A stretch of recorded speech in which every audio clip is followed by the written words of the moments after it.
آپ اندر چلے گئے۔ پھر نبی علیہ السلام باہر تشریف لائے اور فرمایا میں نے تم سے کہا تھا کہ میں تہائی قرآن پڑھوں گا، جان لو کہ یہ سورت تہائی قرآن کے برابر ہے۔ حضرت ابن عمر سے روایت ہے کہ نبی صلی اللہ علیہ وسلم نے فرمایا جس نے قل اللہ احد پڑھی گویا اس نے 1/3 قرآن پڑھا، اور جس نے قل اللہ احد 2 مرتبہ پڑھا تو گویا اس نے 2/3 قرآن پڑھا، اور جس نے قل اللہ احد 3 مرتبہ پڑھی اس نے سارا قرآن مجید پڑھ لیا۔ اب اس کو 1/3 قرآن کے مطابق کیوں کہا جاتا ہے؟ علماء نے بتایا کہ بنیاد تین کے 3 بنیادی مقصد ہیں۔ ایک ہے اللہ کی معرفت، دوسرے ہے صراط مستقیم، اور تیسرے ہے آخرت کی معرفت۔ اللہ کی معرفت، صراط مستقیم کی معرفت اور آخرت کی معرفت۔ یہ سورت چونکہ اللہ کی معرفت کے مضمون پر مشتمل ہے اس لیے اس کو ثلث قرآن کہا جاتا ہے۔ پھر دوسری فضیلت یہ ہے کہ یہ سورت ہر شر اور پریشانی۔ عبداللہ ابن خبیب رضی اللہ عنہ فرماتے ہیں یہ بات بتائی تو آپ نے فرمایا اس سے پوچھا کہ بھئی اس کا سبب کیا ہے کہ تم ہر رکعت میں سورت اخلاص پڑھتے ہو؟ اس نے کہا کہ یہ رحمان کی صفت ہے اور میں پسند کرتا ہوں کہ میں اس کو پڑھوں۔ آپ نے فرمایا اس شخص کو بتا دو کہ اللہ بھی اس سے محبت کرتے ہیں، یعنی جو بندہ سورہ اخلاص سے محبت کرتا ہے اس کے بدلے اللہ اس بندے سے محبت فرماتا ہے۔ یہ سورت جنت میں داخلے کا باعث ہے۔ مسجد قباء میں ایک امام صاحب تھے، وہ ہر رکعت میں کوئی سورت پڑھتے تھے اور پھر سورہ اخلاص پڑھتے تھے۔ لوگوں نے کہا کہ بھئی تم کوئی اور سورت پڑھ لیتے ہو تو سورہ اخلاص پڑھنے کی کیا ضرورت ہے؟ انہوں نے کہا بھئی میں تو پڑھوں گا۔ جب لوگوں نے زیادہ ڈیمانڈ کی کہ ایک سورت پڑھیں تو انہوں نے کہا اچھا کسی اور کو امام بنا لو۔ اب ان سے بہتر نیک تقوی والا اور کوئی بندہ تھا نہیں اور لوگ چاہتے تھے کہ وہی امامت کروائیں۔ چنانچہ نبی علیہ السلام کی خدمت میں حاضر ہوئے، اے اللہ کے حبیب صلی اللہ علیہ وسلم ہمارا امام صاحب کے ساتھ یہ امام ہے۔ تو نبی علیہ السلام نے اس کو بلا کر پوچھا کہ بتاؤ بھائی تم ایسا کیوں کرتے ہو؟ اس نے کہا اللہ کے حبیب صلی اللہ علیہ وسلم مجھے اس سورت کے مضمون سے بہت محبت ہے اور میں چاہتا ہوں ہر رکعت میں یہ سورت پڑھا کروں۔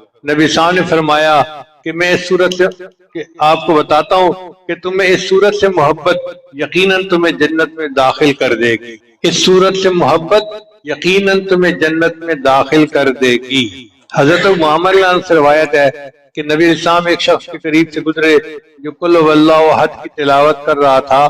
آپ صلی اللہ علیہ وسلم نے فرمایا اس نے جنت واجب کر لی یا اس کے لیے جنت واجب ہو گئی۔ 5ویں فضیلت سنیے۔ حضرت انس رضی اللہ عنہ روایت کرتے ہیں کہ ہم رسول اللہ کے ساتھ تبوک میں تھے، یعنی غزوہ تبوک کے لیے نکلے ہوئے تھے، تو ایک دن ایسے لگا جیسے سورج بڑی روشنی اور نور کے ساتھ نازل ہوا ہے، اس سے پہلے ایسی روشنی نہیں دیکھی گئی۔ نبی السلام بھی اس کو دیکھ کر تعجب فرمانے لگے۔ اچانک جبریل السلام تشریف لے آئے تو نبی السلام نے پوچھا جبریل آج سورج کو کیا ہوا؟ یہ ایسے نور روشنی اور شعاؤں کے ساتھ طلوع ہوا کہ میں نے گزشتہ دنوں اسے اس طرح طلوع ہوتے نہیں دیکھا۔ تو جبریل السلام نے فرمایا کہ اللہ کے حبیب صلی اللہ علیہ وسلم آپ کے صحابی معاویہ بن معاویہ اللیثی کا آج مدینہ میں انتقال ہوا، اللہ تعالیٰ نے ان کی طرف 70,000 فرشتوں کو بھیجا ہے جو ان کی نماز جنازہ میں شریک ہوں گے۔ آپ نے پوچھا کہ ایسا کس سبب سے ہوا؟ انہوں نے کہا اللہ کے حبیب صلی اللہ علیہ وسلم وہ قل هو اللہ احد کثرت سے پڑھتے تھے، کھڑے ہوئے، بیٹھے ہوئے، چلتے ہوئے، دن میں اور رات کے اوقات میں پڑھتے تھے۔ اس عمل کی وجہ سے 70,000 فرشتے ان کے جنازے میں شرکت کے لیے نازل۔ پھر جو بندہ سورہ اخلاص کے ساتھ محبت کرے گا وہ جنت کے جس دروازے سے چاہے گا داخل ہوگا۔ جابر بن عبداللہ سے روایت ہے کہ نبی اسلام نے فرمایا 3 چیزیں ایسی ہیں جو شخص مومن ہونے کی حالت میں انہیں لائے گا تو جنت کے جس دروازے سے چاہے گا داخل ہوگا، اور حورین میں سے جتنی سے چاہے گا اسے بطور بیوی کے مل جائے گی۔ پہلی بات، جس نے مخفی طریقے سے کسی کا قرض ادا کر دیا، کوئی مقروض تھا اور اس نے چپکے سے اس کا قرض اس کے سر سے بوجھ اتار دیا، قرض ادا کر دیا۔ دوسرا، جس نے قاتل کو معاف کر دیا، اور تیسرا، جس نے ہر فرض نماز کے بعد 10 مرتبہ سورہ اخلاص پڑھی۔ ابو بکر رضی اللہ عنہ نے عرض کیا کہ اگر 1 مرتبہ پڑھے، آپ نے فرمایا اگر 1 مرتبہ بھی پڑھے گا تو اس کو بھی یہ اجر ملے گا۔ اب ہر نماز کے بعد 1 مرتبہ سورہ اخلاص پڑھنا کون سا مشکل کام ہے؟ جابر بن عبداللہ سے روایت ہے کہ نبی صلی اللہ علیہ وسلم نے فرمایا جس شخص نے قل هو احد ہر دن 50 مرتبہ پڑھا تو قیامت کے دن اس کو قبر سے اس طرح اٹھایا جائے گا کہ اللہ فرمائیں گے اے اللہ کی تعریف کرنے والے اٹھ جا اور جنت میں داخل ہو جا، یعنی پروٹوکول کے ساتھ اس کو بلایا جائے گا۔ اے اللہ کی تعریف کرنے والے اٹھ جا اور جنت میں داخل ہو جا۔ پھر فقر اور تنگ دستی کو یہ صورت دور کر دیتی ہے۔ حضرت جریر بن عبداللہ اللہ عنہ سے روایت ہے کہ نبی صاحب نے فرمایا جس نے قل هو اللہ احد پڑھی تو اس کے گھر والوں اور پڑوسیوں سے فقر و افلاس کو اللہ تعالیٰ دور کر دیتے ہیں۔ آج جس بندے کو دیکھو وہ غربت کا اور افلاس کا رونا رو رہا ہے، اور قرآن عظیم الشان میں اللہ نے دیکھو کیا کیا ہمیں نعمت موتی عطا کر دیے کہ جو شخص روزانہ سورہ اخلاص پڑھے گا اللہ اس سے، اس کے گھر والوں سے اور اس کے پڑوسیوں سے بھی اللہ تعالیٰ فقر اور تنگ دستی کو دور کر دے گا۔ نبی صاحب نے فرمایا کہ جس نے 10 مرتبہ سورہ اخلاص پڑھی اس کے بدلے اس کے لیے جنت میں ایک محل بنا دیا جائے۔ جو بندہ چاہتا ہے کہ جنت میں میرا محل ہو تو 10 مرتبہ سورہ اخلاص پڑھ لے۔ آج یہ تو دل کرتا ہے کہ ڈیفنس میں میرا محل ہو، میرا فلاں جگہ محل ہو، میرا فلاں جگہ محل ہو۔ بھئی جنت کا محل تو بہت اعلیٰ ہے، 10 مرتبہ پڑھنے پر وہ مل جاتا ہے، اور جس نے 20 مرتبہ پڑھا اس کے بدلے اس کے لیے جنت میں 2 محل بنا دیے جائیں، اور جس نے 30 مرتبہ پڑھا اس کے بدلے اس کے لیے جنت میں 3 محل بنا دیے جائیں۔ حضرت عمر اللہ عنہ نے عرض کیا ہے اللہ کے حبیب صلی اللہ علیہ وسلم پھر تو ہم اپنے محلوں کی تعداد میں ضرور اضافہ کریں گے۔ نبی اسلام نے فرمایا تم جتنا بھی اضافہ کر لو اللہ کے خزانے اس سے بھی زیادہ وسیع ہیں۔ ایک روایت میں آتا ہے کہ نبی صاحب نے فرمایا جس نے قل هو اللہ احد صبح کی نماز کے بعد 12 دفعہ پڑھی اس نے 4 مرتبہ قرآن مجید پڑھ لیا اور وہ اس نے روئے زمین کا سب سے افضل بندہ ہوگا بشرطے کہ وہ تقوی اختیار کرے۔ پھر ایک صورت میں ایک انس سے روایت کرتے ہیں کہ نبی صاحب نے فرمایا جو شخص قل هو اللہ احد 200 مرتبہ پڑھے گا اس کے 50 سال کے گناہ معاف ہوں گے بشرطے کہ وہ 4 کاموں سے بچے، ناحق خون، ناحق مال، حرام کاری اور شراب پینا۔ ان سے اگر بچے گا تو اللہ اس کے 50 سال کے گناہوں کو معاف کر دیں گے۔ اس کا مطلب یہ ہے کہ 200 مرتبہ پڑھنے سے اللہ تعالیٰ پوری زندگی کے گناہ معاف کر دیتے ہیں۔ اب ذرا ان فضائل کو ترتیب کے ساتھ سنیے اور غور کیجئے کہ کتنی عظیم صورت ہے۔ پہلی بات، اس صورت کی تلاوت 1/3 قرآن مجید کے مطابق برابر ہے۔ اس کے پڑھنے والے کے 50 سال کے گناہ معاف کر دیے جاتے ہیں۔ اس کو روزانہ پڑھنے والا بندہ روئے زمین کا سب سے افضل بندہ ہوتا ہے۔ اس کے پڑھنے والے سے اللہ تعالیٰ فقر اور تنگ دستی دور کر دیتے ہیں۔ اس کے پڑھنے والے کے لیے ہر شر اور پریشانی سے اللہ حفاظت فرماتے ہیں۔ اس کا پڑھنے والا اللہ کا محبوب بن جاتا ہے۔ اس کے پڑھنے والے کے جنازے میں فرشتے شامل ہوتے ہیں۔ اس کے پڑھنے والے کے لیے یہ سورت جنت میں داخلے کا باعث ہے۔ اس کے پڑھنے والے کو جنت کے جس دروازے سے چاہے گا کہا جائے گا کہ داخل ہو جا۔ اس کے پڑھنے والے کے لیے اللہ تعالیٰ جنت میں محل تیار کر دیتے ہیں۔ اب ان فضائل کو سامنے رکھیں تو دل چاہتا ہے کہ ہر نماز کے بعد سورت اخلاص پڑھا کریں اور نمازوں میں بھی سورہ اخلاص پڑھا کریں۔ یہ تھے اس سورت کے فضائل۔ اب اس سورت کی تفسیر کی طرف آئیے۔ اللہ فرماتے ہیں قل اے میرے محبوب کہہ دیجئے۔ اللہ تعالیٰ اس سورت کو خود بھی بیان فرما سکتے تھے مگر اپنے محبوب کی زبان فیض ترجمان سے اللہ نے اس کا جواب دلوایا۔ اس کی وجہ کیا ہے کہ جب 2 بندوں میں محبت ہونا اور ایک پر کوئی اعتراض کرے تو دوسرا بولتا ہے اس کے بارے میں۔ جب نبی علیہ السلام پر کفار نے الزام لگایا یہ تو مجنون ہے تو اللہ نے جواب دیا نون والقلم وما یسطرون ما انت بنعمت ربک بمجنون، میرے محبوب آپ مجنون نہیں ہیں۔ وانک لعلی خلق عظیم، آپ تو اخلاق کی عظیم بلندیوں پر فائز۔ تو نبی علیہ السلام پر الزام لگا تو اللہ نے دفاع کیا۔ اب لوگوں نے اللہ پر الزام لگائے تو نبی علیہ السلام کی زبان سے اللہ نے اس کا دفاع کروایا۔ فرمایا کل میرے محبوب فرما دیجیے۔ کل کے لفظ سے اس بات کی طرف اشارہ ہے کہ ایمان صرف وہی معتبر ہے جس کی خبر رسول اللہ صلی اللہ علیہ وسلم نے دی ہو۔ اگر کوئی بندہ اپنی عقل سے یا علامات سے اللہ کے وجود کو پہچان لے تو اس کو معرفت تو کہتے ہیں، ایمان نہیں کہتے، چونکہ معرفت جاننے کا نام ہے اور ایمان ماننے کا نام ہے۔ معرفت جاننے کا نام ہے اور ایمان ماننے کا نام ہے۔ جاننا کافی نہیں، ماننا ضروری ہے۔ لفظ کل کے ساتھ اللہ تعالیٰ نے اپنے محبوب کو حکم دیا کہ لوگوں کو میری توحید کا پیغام دو۔ حضرات انبیاء کرام کا اولین پیغام اللہ کی توحید کو بیان کرنا تھا، کیونکہ یہ تمام اعتقادات کی بنیاد ہے۔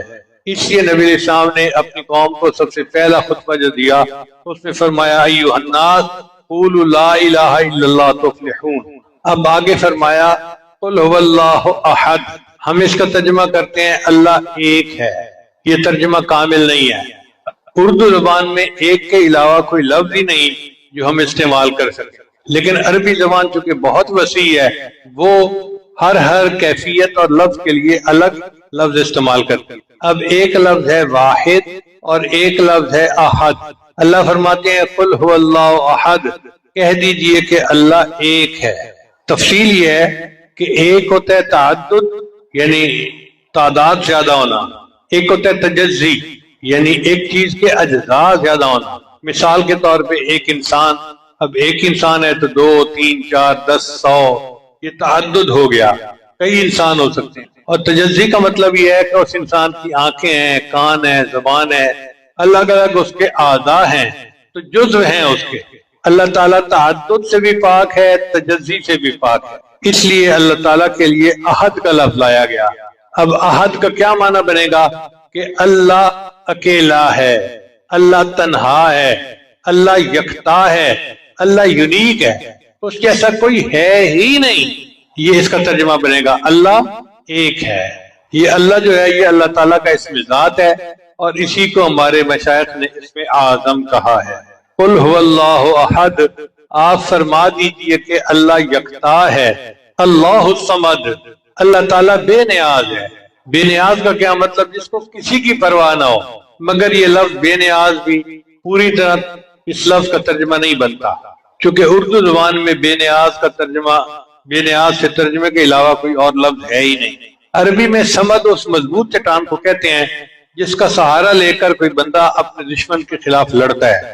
پھر یہ صمد کا لفظ ایسے سرداروں کے لیے استعمال ہونے لگا جو لوگوں کو پناہ دیتے تھے، تو مضبوط سہارا اس کے لیے لفظ صمد کا استعمال ہونے لگا۔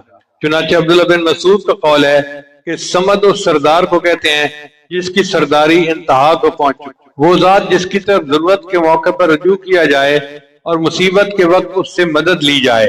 ایک معنی ہے کہ صمد وہ ذات ہے جو چاہے کرے، جو ارادہ ہو فیصلہ کرے، اور اس کے فیصلے کو کوئی چیلنج نہ کر سکے، نہ اس کی قضاء کو کوئی ٹھکرا سکے۔ ایک معنی صمد کا یہ ہے کہ اللہ تعالیٰ سردار ہے اور تمام حاجات میں اللہ کی طرف رجوع کیا جاتا ہے۔ ایک معنی اس کا ہے بلندی، کہ صمد وہ ذات جس سے بلند کوئی دوسری ہستی نہ ہو۔ ایک اس کا معنی یہ ہے کہ وہ ہستی جو مخلوق کے فنا ہونے کے بعد بھی باقی رہے گی، ہر چیز فنا ہو جائے گی سوائے اللہ رب العزت کی ذات۔ ایک اس کا معنی یہ ہے کہ وہ ذات جس کو نہ موت آئے، نہ نیند آئے، نہ کوئی اس کا وارث بن سکے، وہ صمد ہوتا ہے۔ ایک معنی صمد کا یہ ہے کہ وہ ذات جس میں کوئی عیب نہ ہو۔ ایک معنی اس کا یہ ہے کہ وہ ذات جس کے اوپر آفات نہ آئے۔ ایک معنی اس کا یہ ہے کہ وہ ذات جو غالب آئے ہمیشہ، کبھی مغلوب نہ ہو۔ ایک معنی یہ ہے کہ وہ عظیم ذات جس سے کوئی دوسرا عظیم نہ ہو۔ مولا علی قاری رحمۃ اللہ نے ان تمام اقوال کا خلاصہ بیان کیا، وہ یہ ہے کہ صمد وہ پروردگار ہے جو سب سے بے پرواہ ہے، وہ کسی چیز کا محتاج نہیں اور سارے لوگ اس کے محتاج ہیں۔ سید عطا اللہ شاہ صاحب بخاری رحمۃ اللہ فرماتے ہیں کہ اللہ الصمد کے معنی میں مجھے ہمیشہ تردد رہا کہ اس کے معنی ہے بے نیاز۔ میرے دل کو تسکین نہیں ہوتی تھی۔ جیل میں میں نے شاہ عبد القادر کا ترجمہ منگوایا تو لکھا ہوا تھا کہ اللہ الصمد، اللہ نرادھار ہے۔ نرادھار اب اردو کا لفظ نہیں تھا، کسی اور زبان کا تھا، تو وہ کہنے لگے کہ میں سوچنے لگا کہ نرادھار ہو سکتا ہے سنسکرت کا لفظ ہو یا کسی اور کا، تو کوئی ایسا بندہ ڈھونڈوں کہ جو جانتا ہو۔ اس وقت جیل میں ایک پنڈت آیا ہوا تھا، بنکی شرما۔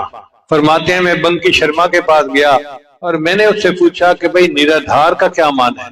یہ لفظ سنتے ہی وہ جھومنے لگا، واہ واہ واہ واہ کہنے لگا میں حیران کہ میں بیٹھا انتظار میں ہوں اور یہ اپنے ہی مزے لیے جا رہے۔ تو میں نے کہا کہ پنڈت جی مجھے بتائیں اس کا معنی کیا ہے؟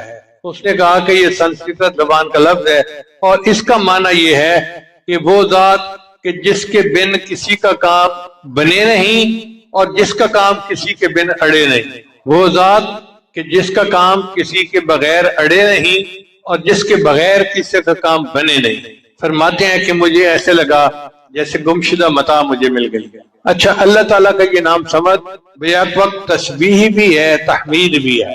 تسبیح اس طرح کہ اللہ کی اس میں شان بیان کی گئی اللہ تعالیٰ کے صفت بیان کی گئی کہ وہ اس میں کوئی عیب نہیں، تصفیہ کا یہ مطلب ہے اللہ تعالیٰ ہر عیب سے پاک ہے، اور تحمید میں اللہ کی حمد بیان کی گئی کہ وہ سب کی مدد کرتا ہے، سب کی حاجات